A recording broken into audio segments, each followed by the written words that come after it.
जय श्री राधे राधे दोस्तों, आप सभी का आपके अपने YouTube चैनल अध्यात्म भक्ति में बहुत बहुत स्वागत है। आइए आज आप सब सुनेंगे शनिवार व्रत की विधि एवं शनिवार व्रत की कथा। इस दिन शनि की पूजा होती है। काले तिल, काले वस्त्र, तेल, उड़द शनि को बहुत प्रिय हैं, इसलिए इनके द्वारा शनि की पूजा होती है। शनि की दशा को दूर करने के लिए यह व्रत किया जाता है। शनि स्तोत्र का पाठ भी विशेष लाभदायक सिद्ध होता है। तो आइए अब सुनेंगे शनिवार व्रत की कथा। प्राचीन समय की बात है। सूर्य, चंद्रमा, मंगल, बुध, बृहस्पति, शुक्र, शनि, राहु और केतु इन ग्रहों में आपस में झगड़ा हो गया कि हम सब में से सबसे बड़ा कौन है। सब अपने आप को बड़ा कहते थे। जब आपस में कोई भी निर्णय ना हो सका तो सब के सब आपस में झगड़ते हुए इंद्रदेव के पास पहुंच गए और कहने लगे कि आप देवताओं के राजा हैं, इसलिए आप हमारा न्याय करके बतलाइए कि हम नवों ग्रहों में सबसे बड़ा कौन है। राजा इंद्र इनका प्रश्न सुनकर घबरा गए और कहने लगे कि मुझ में यह सामर्थ्य नहीं है जो किसी को बड़ा या छोटा बतलाऊं। मैं अपने मुख से कुछ नहीं कह सकता हूँ। हाँ, एक उपाय हो सकता है। इस समय पृथ्वी पर राजा विक्रमादित्य दूसरों के दुखों का निवारण करने वाले हैं, इसलिए तुम सब मिलकर उन्हीं के पास जाओ, वही तुम्हारे दुखों का निवारण करेंगे। ऐसा वचन सुनकर सभी ग्रह देवता चलकर भूलोक में राजा विक्रमादित्य की सभा में जाकर उपस्थित हुए और अपना प्रश्न राजा के सामने रखा। राजा उनकी बात सुनकर बड़े चिंता में पड़ गए कि मैं अपने मुख से किसको बड़ा और किसको छोटा बतलाऊं। जिसको छोटा बतलाऊंगा वही क्रोध करेगा। परंतु उनका झगड़ा निपटाने के लिए एक उपाय सोचा कि सोना, चांदी, कांसा, पीतल, शीशा, रंगा, जस्ता, अब्रक और लोहा 9 धातुओं के 9 आसन बनवाए। सब आसनों को क्रम से जैसे सोना सबसे पहले और लोहा सबसे पीछे बिछाए गए। इसके पश्चात राजा ने सब ग्रहों से कहा कि आप सब अपने अपने आसनों पर बैठिए। जिसका आसन सबसे आगे है वह सबसे बड़े और जिसका आसन सबसे पीछे है वह सबसे छोटा जानिए, क्योंकि लोहा सबसे पीछे था और वह शनिदेव का आसन था। इसलिए शनिदेव ने समझ लिया कि राजा ने मुझको सबसे छोटा बना दिया है। इस पर शनिदेव को बड़ा क्रोध आया और शनिदेव ने कहा कि हे राजन, तू मेरे पराक्रम को नहीं जानता। सूर्य 1 राशि में 1 महीना, चंद्रमा 2.25 दिन, मंगल 1.5 महीना, बृहस्पति 13 महीने, बुध और शुक्र 1 महीने, परंतु मैं 1 राशि में 2.5 अथवा 7.5 साल तक रहता हूँ। बड़े बड़े देवताओं को भी मैंने भीषण दुख दिया है। राजन सुनो, राम जी को 7.5 आई तो वनवास हो गया और रावण पर आई तो राम और लक्ष्मण ने सेना लेकर लंका पर चढ़ाई कर दी।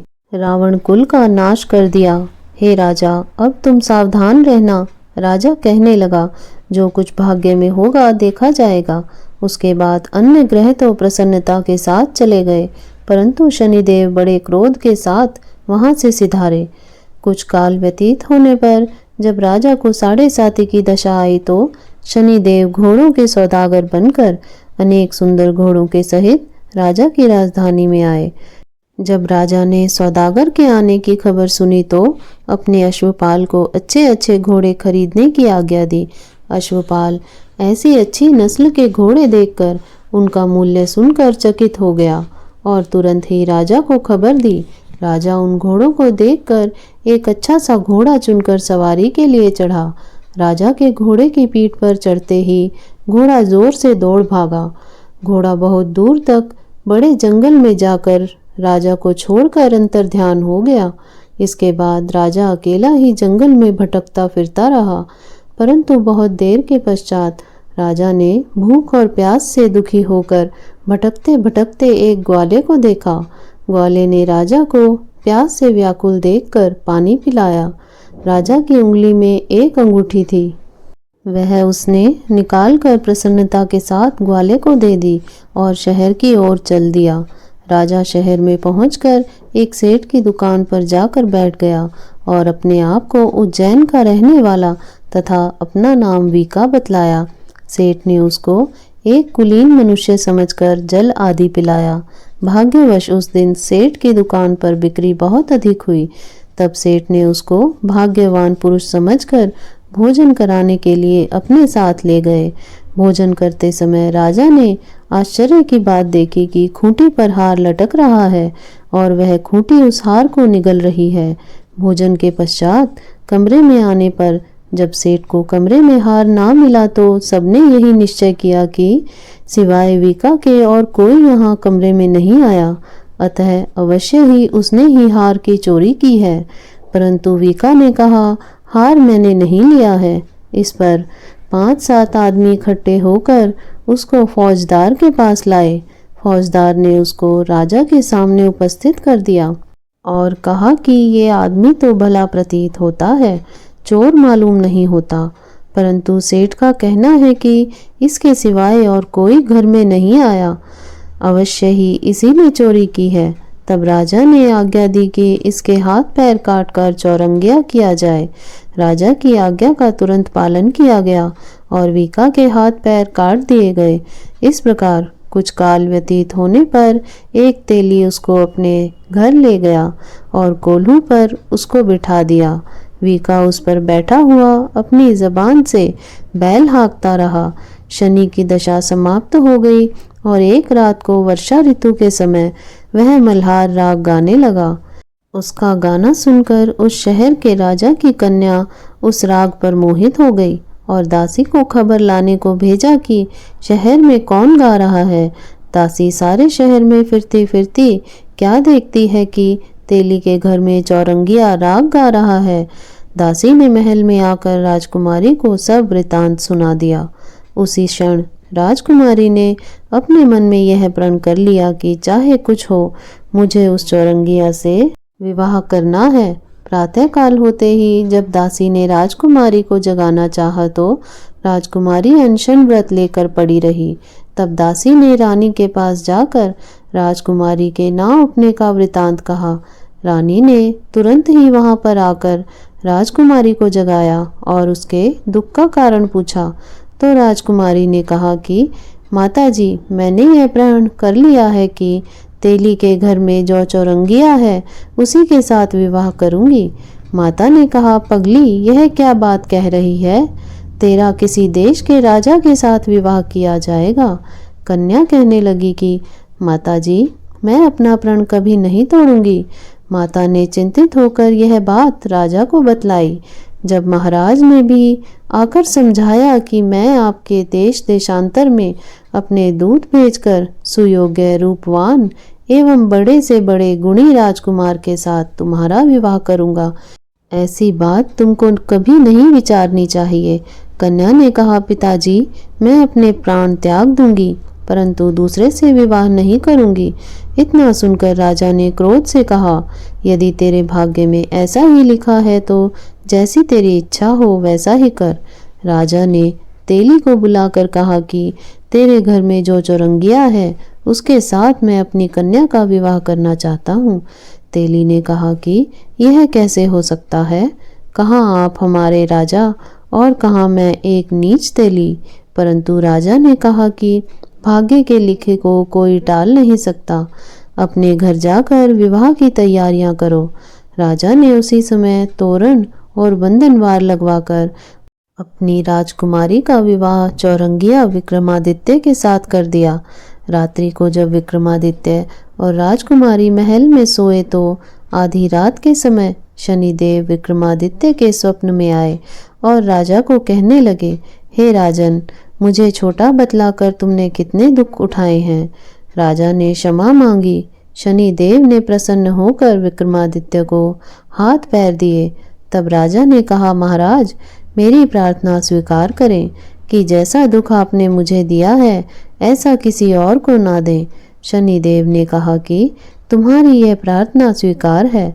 जो मनुष्य मेरी कथा सुनेगा या कहेगा उसको मेरी दशा में कभी किसी प्रकार का दुख नहीं होगा, और जो नित्य ही मेरा ध्यान करेगा या चींटियों को आटा डालेगा उसके सब मनोरथ पूर्ण होंगे। इतना कहकर शनिदेव अपने धाम को चले गए। सुबह होने पर राजकुमारी की जब आंख खुली तो उसने राजा के हाथ पांव देखे तो उसे बड़ा आश्चर्य हुआ। उसको देखकर राजा ने अपना समस्त हाल कहा कि मैं उज्जैन का राजा विक्रमादित्य हूँ। यह बात सुनकर राजकुमारी अत्यंत प्रसन्न हुई। प्रातःकाल राजकुमारी से उसकी सखियों ने पूछा तो उसने अपने पति का समस्त वृतांत कह सुनाया। तब सबने प्रसन्नता प्रकट की और कहा कि ईश्वर ने आपकी मनोकामना पूर्ण कर दी। जब उस सेठ ने यह सुना तो वह विक्रमादित्य के पास आया और राजा विक्रमादित्य के पैरों पर गिरकर क्षमा मांगने लगा कि आप पर मैंने चोरी का झूठा आरोप लगाया, अतः आप मुझको जो चाहे दंड दे दो। राजा ने कहा, मुझ पर शनिदेव का कोप था, इसी कारण यह सब दुख मुझको प्राप्त हुआ। इसमें तुम्हारा कोई दोष नहीं है। तुम अपने घर जाकर अपना कार्य करो। सेठ बोला कि मुझे तभी शांति मिलेगी जब आप मेरे घर चलकर प्रीतिपूर्वक भोजन करेंगे। राजा ने कहा कि जैसी आपकी इच्छा, जैसी आपकी मर्जी हो वैसा ही करें। सेठ ने अपने घर जाकर अनेक प्रकार के सुंदर भोजन बनवाए और राजा विक्रमादित्य को प्रतिभोज दिया। जिस समय वह भोजन कर रहे थे, एक अत्यंत आश्चर्य की बात सबको दिखाई दी कि जो खूंटी पहले हार को निगल गई थी वह अब हार को उगल रही है। जब भोजन समाप्त हो गया तो सेठ ने हाथ जोड़कर बहुत सी मोहरें राजा को भेंट की और कहा कि मेरे श्री कंवरी नामक एक कन्या है, उसका पाणी ग्रहण आप करें। इसके बाद सेठ ने अपनी कन्या का विवाह राजा के साथ कर दिया और बहुत सा दान दहेज आदि दिया। इस प्रकार कुछ दिनों तक वहां निवास करने के पश्चात विक्रमादित्य ने शहर में राजा से कहा कि अब मेरी उज्जैन जाने की इच्छा है। फिर कुछ दिन के बाद विदा लेकर राजकुमारी मनभावनी, सेठ की कन्या श्री कंवरी तथा अनेक दास दासी और रथ के साथ पालकियों सहित विक्रमादित्य उज्जैन की तरफ चल पड़े। जब शहर के निकट पहुँचे और पुरवासियों ने राजा के आने का संवाद सुना तो समस्त उज्जैन की प्रजा अगवानी के लिए आई। तब बड़ी प्रसन्नता से राजा अपने महल में पधारे। सारे शहर में बड़ा भारी महोत्सव मनाया गया और रात्रि को दीपमाला की गई। दूसरे दिन राजा ने शहर में यह घोषणा कराई कि शनि देवता सब ग्रहों में सर्वोपरि हैं। मैंने इनको छोटा बतलाया, इसी से मुझको यह दुख प्राप्त हुआ। इस कारण सारे शहर में सदा शनिदेव की पूजा और कथा होने लगी। राजा और प्रजा अनेक प्रकार के सुख भोगती रही। जो कोई शनिदेव की इस कथा को पढ़ता या सुनता है, शनिदेव की कृपा से उसके सब दुख दूर हो जाते हैं। शनिवार की कथा को व्रत के दिन अवश्य पढ़ना चाहिए। ओम शांति, ओम शांति, ओम शांति। तो बोलिए प्रेम से शनिदेव महाराज की जय। तो इस प्रकार से शनिवार व्रत कथा पूर्ण हुई। तो आशा करती हूँ आपको यह कथा श्रवण अच्छा लगा होगा। ऐसे ही ज्ञानवर्धक जानकारियाँ प्राप्त करते रहने के लिए, व्रत पूजा आदि के बारे में जानने के लिए यदि आप चैनल पर पहली बार आए हैं तो चैनल को सब्सक्राइब कर लें ताकि आने वाली वीडियो की नोटिफिकेशन आपको समय से मिलती रहे। वीडियो को लाइक करें, शेयर करें। सुखी रहें, स्वस्थ रहें। जय श्री राधे राधे। धन्यवाद।